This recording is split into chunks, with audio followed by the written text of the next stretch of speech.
আসসালামু আলাইকুম। একটা জিনিস নিয়ে শেয়ার করবো আপনাদের সাথে। দেখেন উপরে কাঁঠাল আছে, কাঁঠাল কিন্তু একটু দেখাও।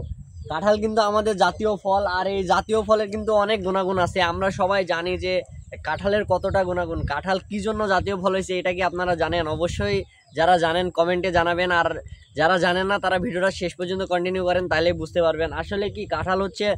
কাঁঠাল দিয়ে কি হয় না ভাই? কাঁঠাল দিয়ে তরকারি হয়, কাঁঠাল দিয়ে মানে কাঁঠাল খাইতে পারেন, কাঁঠালের বিচি খাইতে পারেন, কাঁঠালের ভিতরে শ্বাস খাইতে পারেন, কাঁঠাল দিয়ে মানে তরকারি রান্না করা যায়। ওটা তো ফুল কাঁঠাল দিয়ে তরকারি রান্না করা যায়। তো সব কিছুই এই কাঁঠাল দিয়ে করা যায়। কি করা যায় না? কাঁঠালের বিচিতে এত পরিমাণ উপকার, এত পরিমাণ ভিটামিন। কাঁঠালের যেই কাঁঠাল পাকলে যেটা আছে ওইটা স্বাদটা খাইতে কতটা মিষ্টি লাগে, আর এটাতেও ভিটামিন আছে। মানে কাঁঠাল মানে জাতীয় ফল কি জন্য হয়?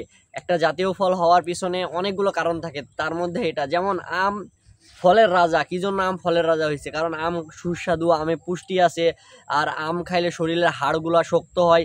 তো এরকম আর কি, কাঁঠাল খাইলেও কাঁঠাল এমন একটা জিনিস, আপনারা কাঁঠাল খাবেন। কারণ জাতীয় ফল হিসাবে কাঁঠাল আমাদের মানে সবচেয়ে ফেভারিট খাবার হওয়া উচিত।